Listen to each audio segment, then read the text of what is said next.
what I've discovered is, we literally have solutions for every sector of society.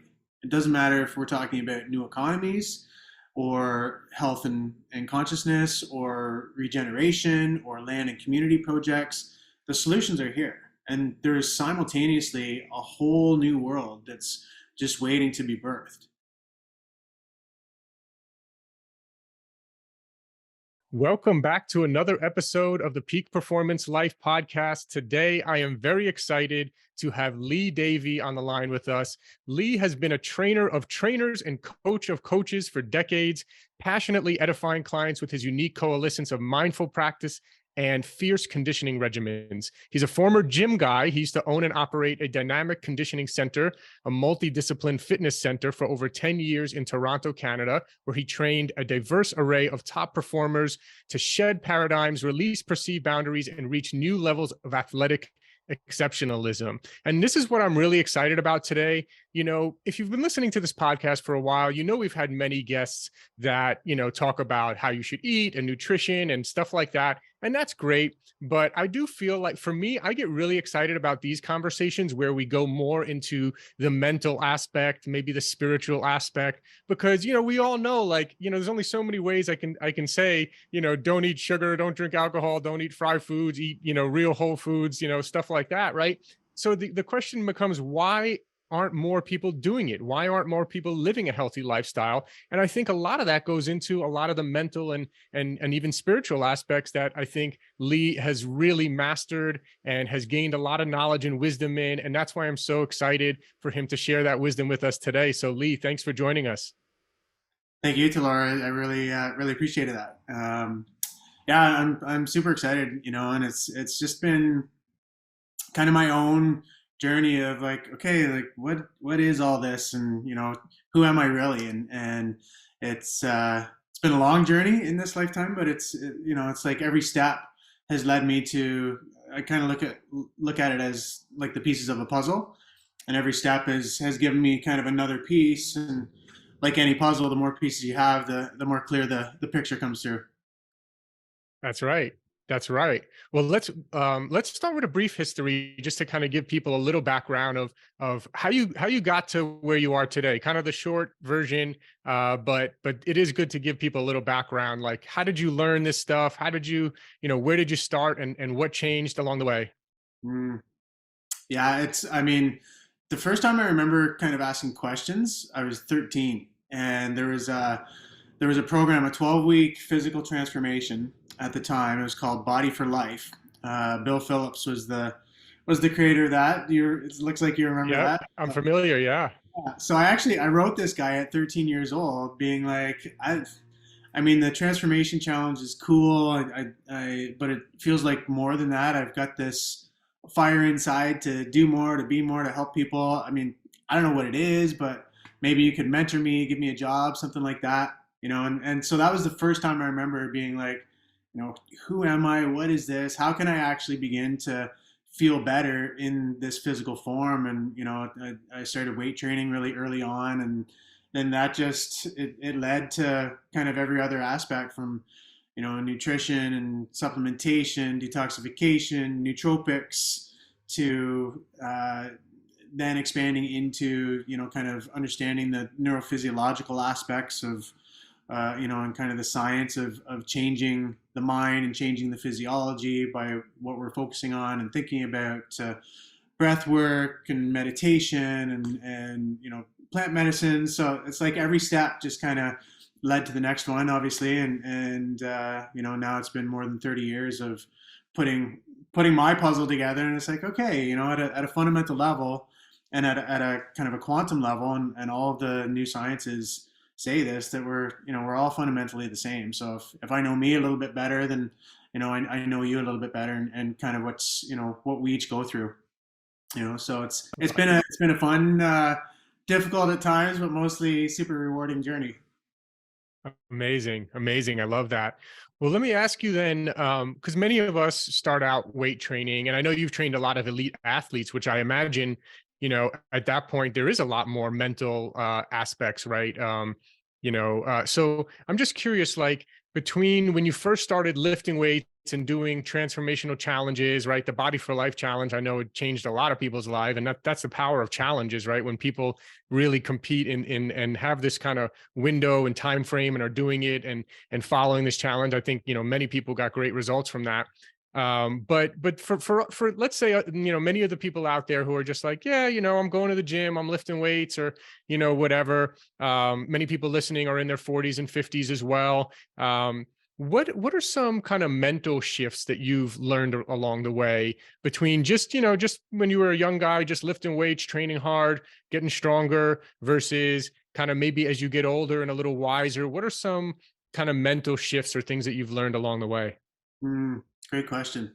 Yeah, I feel like, to have kind of a stick-to-itiveness and to Mm, really ingrain, um, you know, or for lack of better terminology, discipline yourself to, and I call this more of a like a sacred self routine where, nothing gets in the way of my morning practice, right? And mm, so it's really, you know, starting with where you are and then taking the steps from there. And that means, if just start with feeling a little bit better or adding a little bit more energy. And I feel like, if you change one thing and take that first next step in front of you, and it might be starting with nutrition. It might be starting just with cleaning that up a little bit. Or maybe, you've been thinking about movement for a little bit. So starting with that and building that into your routine, right? And really prioritizing that and not letting anything get in the way with it, because I think, we're so used to and so easily, can let other things take priority over the self. And it's like, if my cup is empty, how much am I really going to be able to support or, help anybody else? So, it's always starting with filling your cup first and just doing, one step and then the next, right? And I love the quote, better isn't better, or sorry, more isn't better, but better is better, and better leads to more. mm, mm. So just, you don't have to start with the whole thing. It's like, start with the thing that is most in resonant with you. Tune into that, feel a little bit better. It's okay, like I feel a little better. I feel a little less stressed. I have a little more energy. Okay, what's next? Okay, add that to the puzzle and build that into your routine. Okay, I feel a little bit better. What's next? And I think those little steps over time can really add up. And then all of a sudden you feel so much better. You have much more clarity, and that allows you to open up to, okay, what else is there? Yeah. Yeah. I like that a lot. I think prioritizing, the first thing you mentioned, kind of really prioritizing, like nothing gets in the way of my morning routine, right? Having that, attitude, that mindset. I think it's so important, right? We've said it on this podcast many times. A healthy person has 1,000 wishes, but a sick person has only one, right? You Mhm. probably heard that phrase before. And so when you think about that, it's like you really need to prioritize your health. And so many people are prioritizing everything else, other than health. When really, if you don't have health, you don't have anything. You can't be there for your family. You can't, there's no good in having all the money in the world if you don't have your health. So prioritizing it, making it a priority, and actually when you think about it like that, you realize, okay, health is my number one priority. So therefore, my morning routine is a higher priority than anything else I have going on. Therefore, like for me personally, going to the gym in the middle of the day is more important than working, because health is a higher priority than working for me. Right. So, yeah, I really like that. And then in terms of like, you mentioned a lot of things about how people can, um, feel into things and see what works and things like that. A lot of people might be thinking like, well, how do I learn how to get more in tune with myself? Are there any practices or things that like, a lot of people, including myself sometimes, like, um, it's not always easy to like, you see, I can kind of tell like you have this kind of kinesthetic, you can feel things more. You got like kind of this like voice of like think, retro, yeah, I don't know what the right word is, but like this thinking and feeling and and kind of like, a lot, women are usually better than a lot of men at that kind of stuff as well. But for some of us, that are trying to maybe be more into that, or, also as a male growing up in, Queens, New York, where it was like, there wasn't much like feeling going on there, right? It was just like, so is there anything that you've kind of practiced or seen or have helped? Maybe you have extreme athletes who are just like so focused on their athletic and training and this and that, but you help them do a breakthrough with something mentally, or learn to feel into something in a certain way. I'm just curious. Absolutely. Well, and I mean, if we think about it, if we feel into it, everything starts in the mind, right? And so I giving people an understanding of how our habitual nature and a lot of the ways that we've learned to perceive or think of ourselves, how that actually happens. It literally begins when we're born, and it's like, so to understand brainwave patterns, and 0 to 2 years old, we're in delta brainwave pattern, so that's typically like deep dreamless sleep. And then from 2 to 6, 2 to 7, depending on what literature you read, we're in theta. So it's before we develop the conscious mind or the intellect to say, what, I don't agree. I don't agree that all redheaded people have tempers, or money is the root of all evil. I don't agree with the way that you're treating yourselves or each other, or your thoughts about health or wealth or any of that sort of thing, mom and dad. And that becomes our operating system, right? And then that leads us down this track of thinking and feeling, and thoughts are the language of the brain, and feelings are the language of the body. So it's like, we've almost been programmed, not almost, we've been programmed into thinking and feeling, right? Creating neurology and physiology in the brain and body of kind of a predetermined patterning in our lives. So to first understand that, and then to realize and understand that the brain is incredibly neuroplastic, meaning that it has the capacity to change structurally and functionally, then all of a sudden it gives our power back to us to say, okay, you know what, I can actually separate myself from the patterns that I've created in my life, and I can see that the eating the cake when I get stressed, or co-regulating with this thing to make myself feel better when I'm not necessarily taking the steps, or doing the things that I've committed to myself that are going to make me feel better and give me more energy and keep me more aligned, and so on and so forth. So I really feel like having that understanding first is step one. And then once you have that understanding, you can really separate yourself and say, okay, what do I want to focus on? What do I want to think about? How do I want to feel? And then from there, you have to make those choices in every moment of your life to be like, okay, if I eat the cake now, it's probably going to satisfy that stressed urge, and I'm going to feel better in this moment. But then I'm going to feel guilty and beat myself up, and that's going to probably lead to more negative effects than positive. Or I can make this decision right now to go for a run, or to have celery and cucumbers, or whatever it is that's a healthier, better choice, that's going to reinforce the new thoughts and physiological habits and patterns that you're looking to instill in your life. I love that.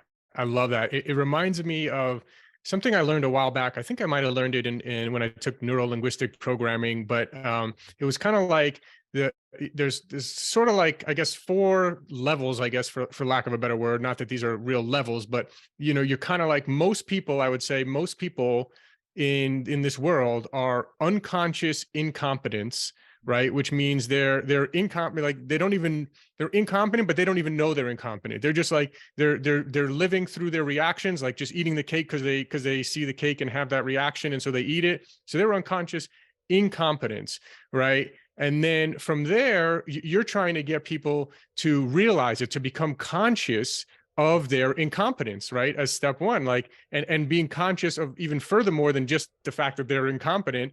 Furthermore, you're saying be conscious of the fact that like there are patterns. It's not your fault. There's your upbringing and certain things that you've fallen into these certain patterns and routines. And so if you actually now become aware of that, then you can start to think about, does this routine or does this pattern, does this behavior actually serve me or not? I really, really love that. So then you're becoming that's the next level up, is like conscious incompetence. You're incompetent, but now you're aware that you're incompetent. And then from there, you can go to conscious competence with practice, right? With practice and trying, really making a conscious effort, you go to conscious competence. And then the highest level is unconscious competence, where you're competent and without even thinking about it. And that takes obviously, more time, more mastery. And some people would say that maybe you almost never get there, but you can certainly come a long way from where you are. And I really, really like that. Yeah, that is so good. That is so good. No, I was just gonna say yeah, it's really important to have that understanding, and because as you said, when you come to that awareness that it's not your fault, that you are programmed, right? But then you can actually take your power back from that programming and from those people and from the circumstances in your life and say, okay, like I was kind of on autopilot before, and the decisions that I made, whether I was influenced or not, have led me to this point. And if all of those decisions led me to whatever my situation or circumstances are now, if I claim that responsibility, and something I also love sharing is this idea of radical self-responsibility. When I claim Mm-hmm. that radical self-responsibility and say, you know what, every decision I've made in my life has gotten me to this point, and yeah, others are obviously involved at times, but ultimately the decision I made, whether to go or do that thing or take that step or, be in that situation or relationship or whatever it was. And so if I actually claim that back, then it's like, okay, so I got myself into this. Now where do I want to actually go from here? Yeah. So it's Yeah, this idea of exactly. really taking your power back and saying, you know what, yeah, maybe with a lesser level of information or a lower level of awareness, I made the decisions that got me here. But now that I'm really like opening up and expanding my consciousness and my mind and my kind of my tool belt or my tool chest, I like, where do I want to go? And that's this idea again of thinking and feeling, right? And really stepping into, uh, like you said, conscious competent or conscious, you know, I forgot. Unconscious competence, the highest level. Yeah. I always get confused by those two, by the way. Yeah. Yeah, I'm like, um, and really becoming the creator in our lives. Yeah. Yeah. That's beautiful. I really love that. Um, and so what are some like, okay, so first step is like becoming aware there are patterns. Are these patterns serving me? Um, it's kind of interesting, right? Like some people, like someone recently said to me, like I'm overweight. I just need to stop eating so much ice cream. I just love ice cream. Like I just got to stop eating ice cream. Like they literally know what they need to do.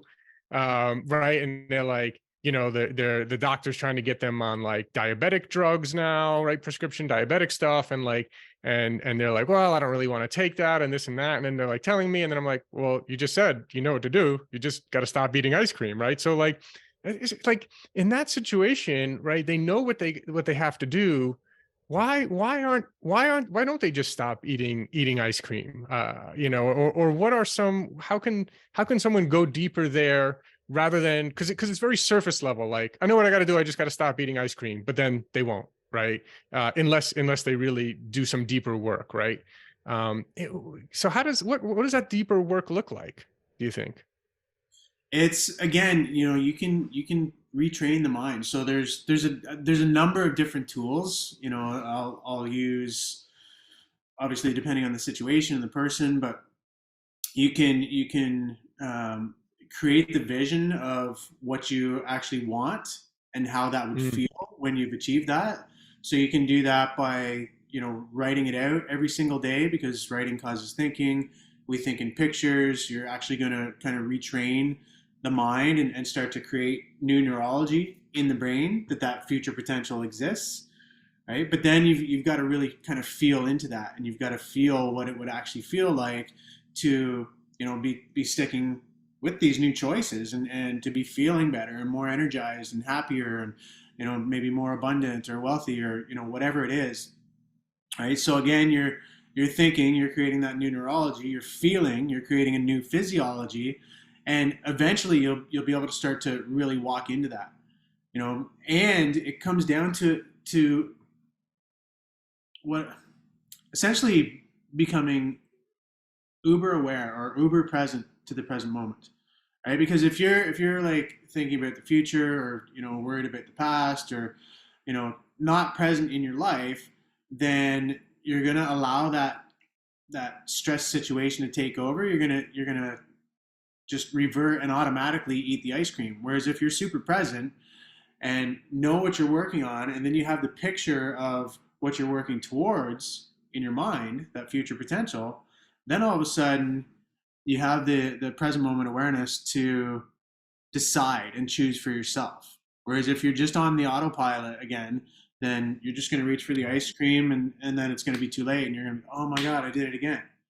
But being Mm-hmm. really present to the present moment, it's like you can go into that. You can, oh wow, I was about to do that. Okay, is that in alignment with where I want to go? No, it's not. Okay, how am I going to feel? Okay, I'm going to feel great in this moment, but then I'm going to feel crappy, for so many moments afterwards, and it's not going to get me any closer to where I want to go. So, and it's the last thing I'll say is, it's said that we only use 3 to 5%, 2 to 5% of our conscious mind or intellect, right? And that is to say that the other 95 to 98% is the subconscious, which is the programming, which stems from the first 7 to 10 years of our life, which is the autopilot. So again, to have that level of awareness and being present to the moment, you can engage that 2 to 5% of the intellect in that moment to say, okay, actually, eating the ice cream is not in highest alignment for me at this moment. I'm going to choose what's on my vision board, or what I've been writing or thinking or saying, I want to get to. And every time you make that choice, the first time it's going to be incredibly hard, because the physiology, the comfort coming from the chemistry in the body is saying, okay, this is what I rely on to really make me feel better, right? But then you make the choice a second time and a third time and a fourth time. It gets easier and easier and easier, because you're starting to really fire and wire, or strengthen the new neurology and the new physiology from the images that you have of your future self, for lack of better terminology. Yeah, yeah, I really like that. And I one thing I've said a lot, and what you said goes further. Being president goes further than this, but I think a lot of times about sacrificing short-term gratification for long-term results, right? And it's almost like this is really like the key to like success in anything, right? Whether it be athletics, or, business, fitness, right? Everything is just like, if you can sacrifice short-term gratification for long-term results, and so I kind of think about that, right? Like literally when I see, and now I guess I've gotten close to the level, I won't say unconscious competence completely, but close to that level, maybe, in terms of like, when there's like, when I go to a kid's birthday party and they bring out the cake, I literally, like, I look at that piece of cake, and in my stomach, I literally think, oh, like, I'm going to feel so gross. If I would feel so gross if I actually ate that cake, like, I do not want that cake. That's going to make me feel gross. So like eventually, like you said, you train and you learn, and your body starts craving, the healthy things that you desire. But I really like this thing about being present. And obviously there's a lot of books and teachings, and everyone says be more present, right? I think there's some great books. The Power of Now is probably the most popular one, by Eckhart Tolle. And is there anything like for the average person, let's say, who really is just going through life on autopilot, how, I know this is like a super hard question. I don't know that there is a real answer to it, but like, how do we be more present, right? How do I be more present in my life? Um, yeah, I guess that's the question. Yeah. There's actually a couple of super simple exercises that I'll offer. Is one is just lighting like a white candle and Hmm. doing a super passive breath. So you're staring at the candle, and the passive breath is just full inhale, and then you're exhaling through pursed lips as if you're whistling, but you exhale as slowly as you can. So it's just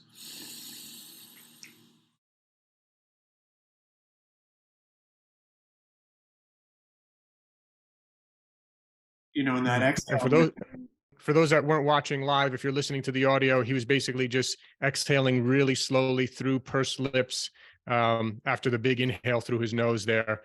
So you would do that while staring at kind of just a candle, a white light. Yep, yep. And not only is that gonna support your nervous system because the passive breath, like every exhale is gonna be 30, 40, 50 seconds.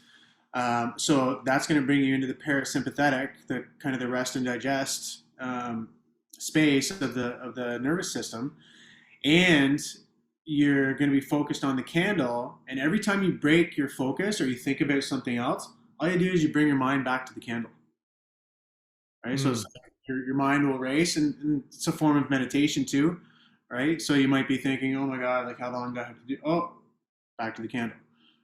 Oh, it's been how long? nice. Oh, back to the candle. And every time you break that stillness in the mind, you just come back to the candle. And if you do that long enough, start with like 10 minutes, right? But you can increase your capacity to just focus on the candle, to just bring the mind into stillness. And the breath itself is such an incredible tool. If any time you're like stressed or like feel like you're out of control or there's chaos around you, if you just take those long, full, deep breaths, breath work is another tool that I offer, and it's such a powerful tool to shut off the fight or flight response. It shuts off the thinking mind. It like you're manipulating and playing with the CO2 and oxygen levels, so you're lowering and decreasing inflammation, creating an alkaline rich environment. You're like supporting the recycling and regeneration and repair of the cells. So like there's so much just in the breath. So if you can bring yourself to doing 2 minutes if you're in a situation, or 10 minutes or more daily in your regular life, like that in and of itself is going to change everything. Yeah, yeah, it's a great transition. That's the next thing I was going to ask you about because I know you teach like I think a breathwork masterclass. Is that right? Yeah, I created a teacher training just from my, and when I kind of find a tool that I'm like, okay, this feels like, one of my tools. I'll do my best to embody it and learn it, and kind of through and through, and then it's something I'll begin to offer. So it was like that with the breath. I fell in love right away, just in the way that, again, it really creates this high level of relaxation in the thinking mind and allows you to come more into the present moment.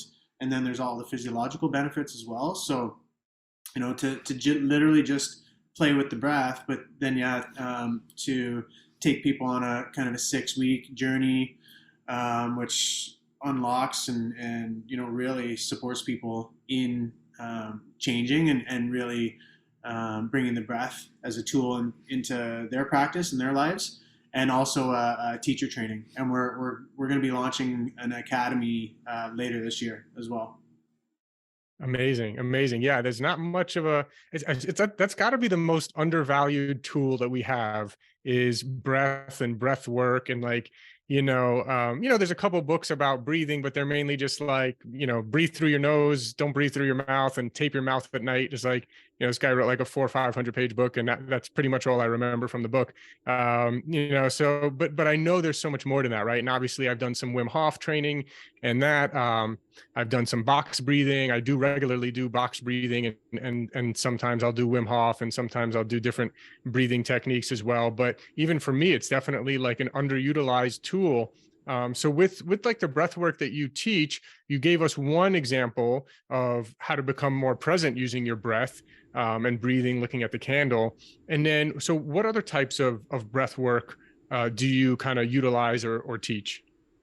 So honestly, when I offer it, we just play with it. So, as a facilitator, and anyone that comes along the program to become a facilitator, we're actually breathing during our sessions with our clients. So that's one thing that makes it a little bit different, because when after you've done 10, 12, 20 breaths, all of a sudden, again, the thinking mind really begins to kind of shut down. So we're walking that line of being in a meditative state, almost just being a kind of a channel for whatever wants to come through next. um, really coming from this meditative perspective, so that the energy, the sequence of the breaths, and the flow of it, whether they're faster or slower, or whether it's in through the nose and out through the mouth, or in through the mouth, out through the mouth, like whatever the sequencing is, it comes through different every single time, depending on the people, the groups that we're actually working with. But at the end of the day, I say just play with it. Play with the speeds, play with the cyclical nature, of where it's coming in and out. Play with the holds. Sometimes we'll hold on the exhale, sometimes we'll hold on the inhale, sometimes it'll be at the heart, sometimes it'll be up at the pineal gland, and then you're activating the pineal gland. You're delivering all of this beautiful chemistry into the cells and into the brain and body.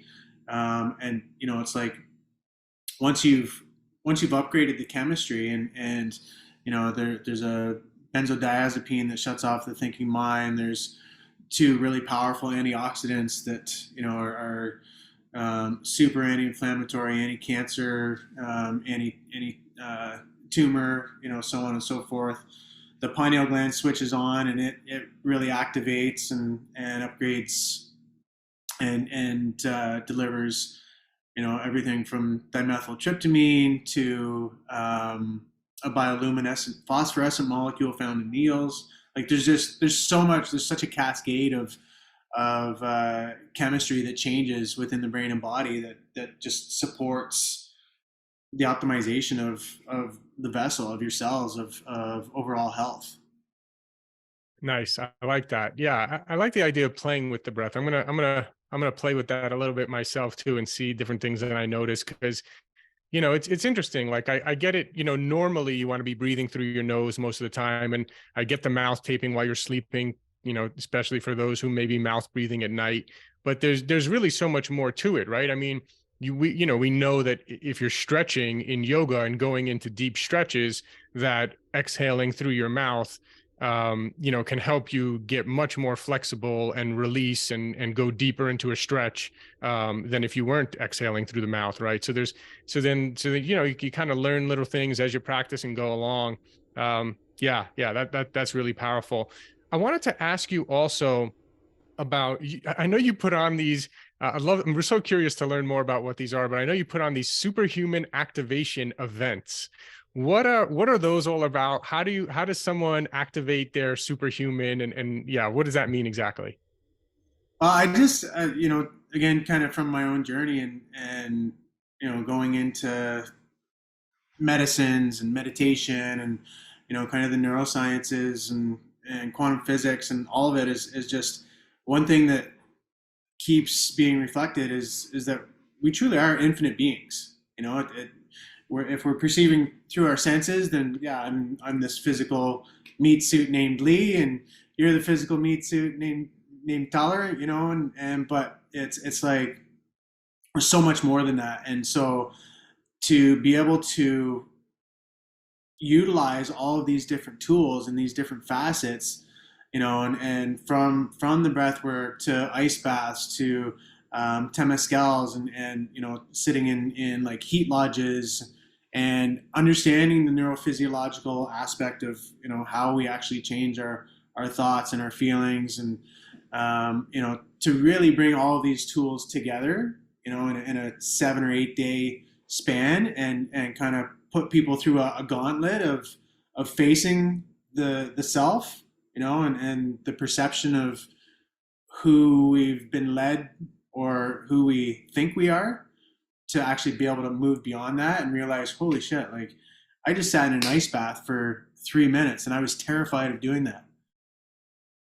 it actually, like, wow, I confronted that fear, or because that's a really traumatic thing for a lot of people, and you overcome that, and then all of a sudden you've taken that power back, and it's like, huh, I'm actually pretty strong. I'm wow, what else am I capable of? And so it continues to expand our perception of just that, of what we're actually capable of, and it's so much more than we've ever been led to believe, and so that's the idea of becoming superhuman, is like, we literally are, and just because we've been programmed to believe that as we get older we're supposed to slow down, or you know we're only capable of this much, or going back to the thinking about only using 2 to 5% of our brains. Like, what happens if we continue to expand that?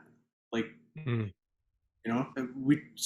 we truly are infinite, and to be able to push on those perceived boundaries and limitations and then overcome them, I think is, for me, it's been the most empowering part of my journey, and to be able to offer that to others and be like, you're so much stronger than you think.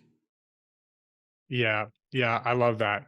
And by the way, it's funny because I just imagine, most of the people listen via audio, so they won't even see you live. But for those listening, I want them to know, like, he sounds like a spiritual master yogi, but he's a jacked dude. Lee is jacked and looking good. How old are you, by the way? I gotta ask. I just turned 46 in February. Yeah, yeah. So he looks great and he looks strong, but also kind of has, and that's what I love when people have also the strength and actually, real world physicality, but also the mental and spiritual aspects and the feeling and that kind of stuff is really great. And yeah, what you said really, it reminded me recently. Somebody said something in one of the groups that I'm in, something like, yeah, like people talk about this stuff, but then it's like, it's like people who talk about, it's like Wim Hof telling people to get in this freezing cold water, or like taking these freezing cold showers. He's like, it's incomprehensible. And I laughed, and I replied, and I said, it's funny because I used to think that until I did it, and now it's incomprehensible for me not to finish my shower on as cold as it can go for the last 3-4 minutes. I feel so amazing when I do, and it's incomprehensible that I wouldn't do that. So I think that's what you're kind of talking about. Once you break down these barriers, it opens you up to so much more, and you realize that, man, you were really not living up to things. What else is possible for you, right? Like you said, it's pretty amazing. Yeah, like, what is your you know potential, and Right. how can we continue to expand into that? And as you were speaking, I kind of used another moniker for a little while, called the modern day samurai, and I love this idea of the samurai and what the samurai embodied. Like, they devoted themselves, and if you want to, like, have a great example, the Last Samurai with Tom um, Cruise. that's it. That's the guy. you know, to be able to dedicate yourself fully to whatever it is that you're focused on, right? And to embody in that, but then have a really deep spiritual, emotional, um, understanding of what life is all about. I feel like if we brought the kind of the way of the samurai back into our lives as men and women, we truly realign with a high moral value, as well as be able to walk the line of being spiritual beings having a physical experience. And to me, that's the spiritual component is bringing fulfillment back into our lives. And the physical component is like, why wouldn't we hone to the best of our abilities our mental, emotional, spiritual, physical selves, and create a temple, a strong physical vessel with which we can stay here for a longer period of time, with comfort and ease, to do what our spirits came here to do. Yeah. Yeah, exactly. Exactly. And I know we're coming up on time, but I did want to ask you about one other thing that we touched on for a second before we started recording, but I want you to really go into this, which is like freedom, right? Freedom in life and in all aspects of life. And I think, before I let you loose on that one, it's something that one of the things, as we're talking, I'm just realizing one of the things that has served me the most is having, again, part of my morning routine is having this quiet time, this visualization, gratitude, thinking, breathing, meditation time, in the morning, where I do a kind of a combination of all those things, and I prioritize that, right? And then I prioritize going to the gym later, and it's like this kind of stuff is kind of how you become, I think, more, at least a little bit more present as well. And not like, I think one of the biggest mistakes people make is just grabbing their phone, right? Having their phone next to their bed, I can't even imagine, but grabbing their phone, turning on the news, listening to the news every day, where people are just grabbing their attention and pulling it in their direction to do what they want, which is get higher ratings and things like that, and it just doesn't serve you. And then that could be part of your pattern, right? And talking about politics and this and that and everything that's wrong in the world. And it's actually kind of sad. I have, my own father, once he retired and started sitting home, once he retired, and then even worse, once he stopped being able to play tennis. At least he had tennis and he would go out and talk to people, play tennis. But once he became too old to do that, and he was really just sitting home watching the news all day. And now when I talk to him, it's like he thinks the world is like a horrible place. The world has never been this bad. And I'm thinking to him, the world has never been this good. Like, like you were born in Israel and like during like World War II, like you were a kid. Like, how can you say that now is like worse than back then? But it's because he's just completely brainwashed by watching TV and the news all day. So I'd love to hear your thoughts about kind of freedom as it relates to all that. Absolutely. Yeah, so powerful.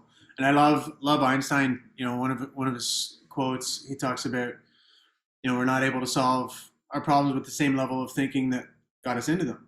And to Mm, me, it's like, yeah, there are problems in the world. There's a lot of stuff going on. But I know that if I focus on it, then how am I ever going to see the solution? So it's like being aware that the problems are there and then saying, okay, like how can I optimize how I think, how I feel? How can I, align myself with the higher laws? How can I truly be free in this world? And again, kind of going back along my journey and what I spoke to earlier of this idea of, once you have more energy, once you have more clarity, once you're not feeling as stressed, it opens you up to, okay, what else is there?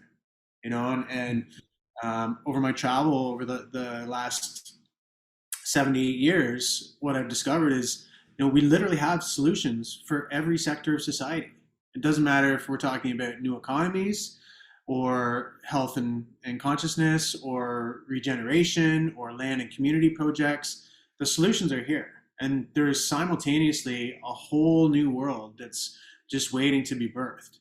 And we're really in the process of putting the pieces of that puzzle together and creating bridges for people to choose. Do you want the old paradigm and kind of what you said your dad's kind of focused on, or and so many others because of the kind of the mainstream narrative, or do you want a new one where it is free and we are connected and we are growing our own food and we are you know really stepping into this idea of radical self-responsibility?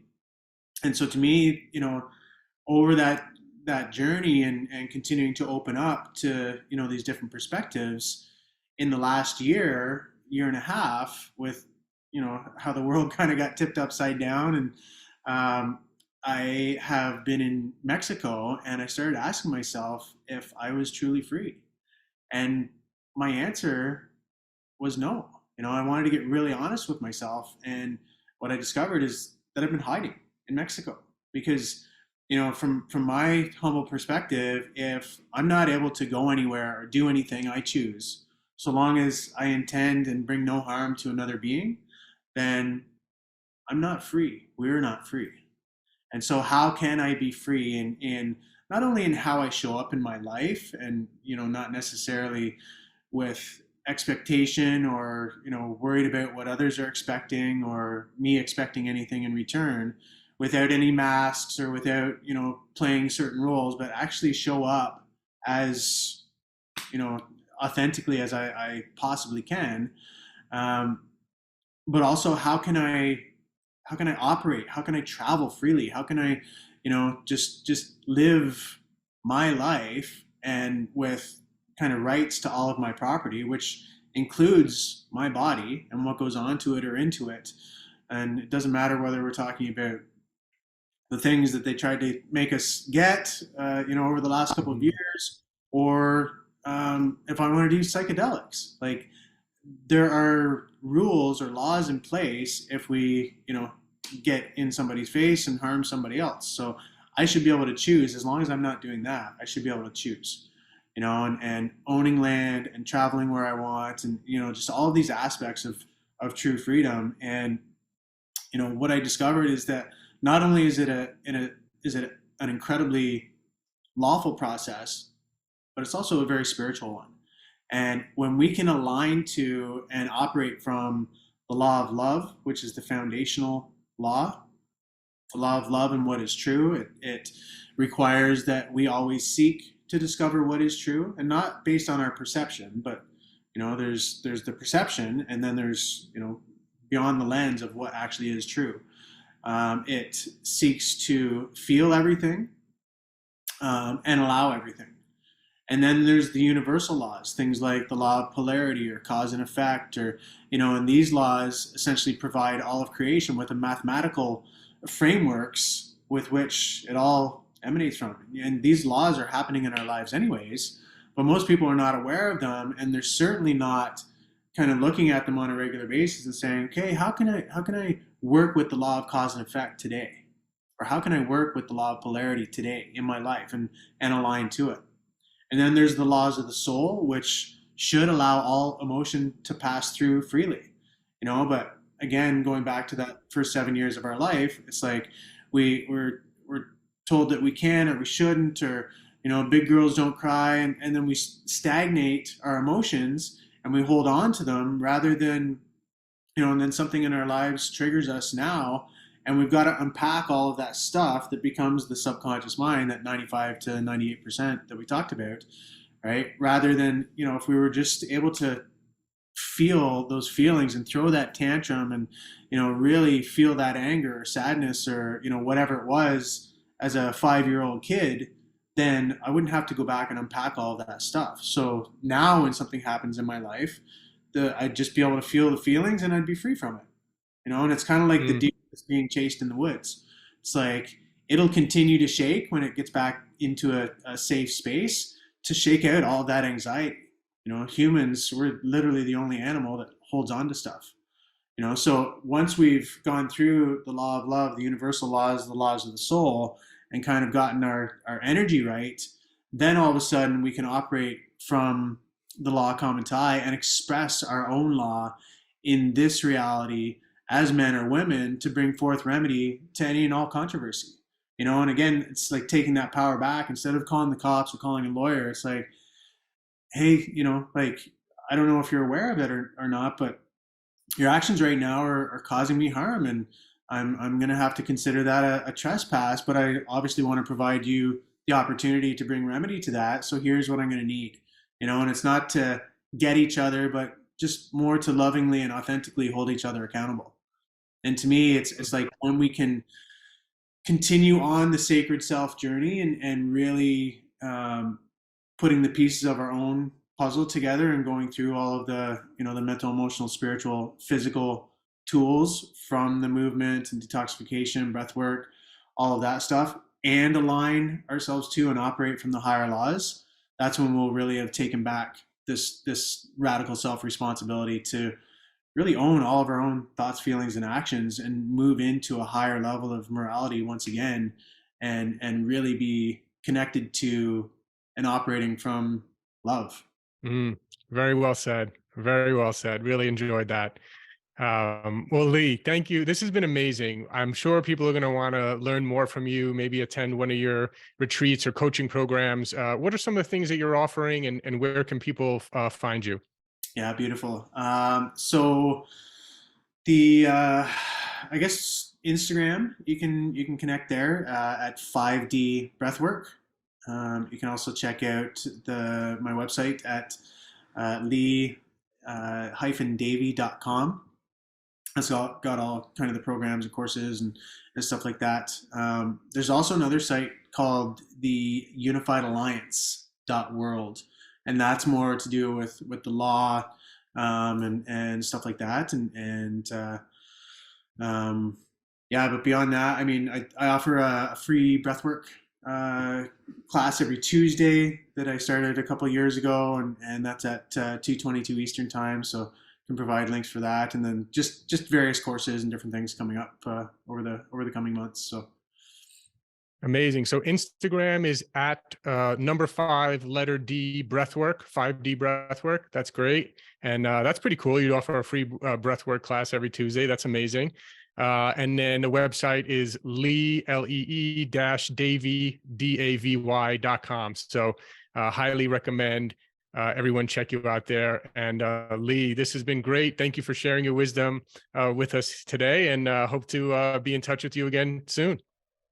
absolutely, thank you, Tyler, for having me on, and for the wisdom that you continue to share on your show. I really appreciate and honor you for that, and really grateful to have been a part.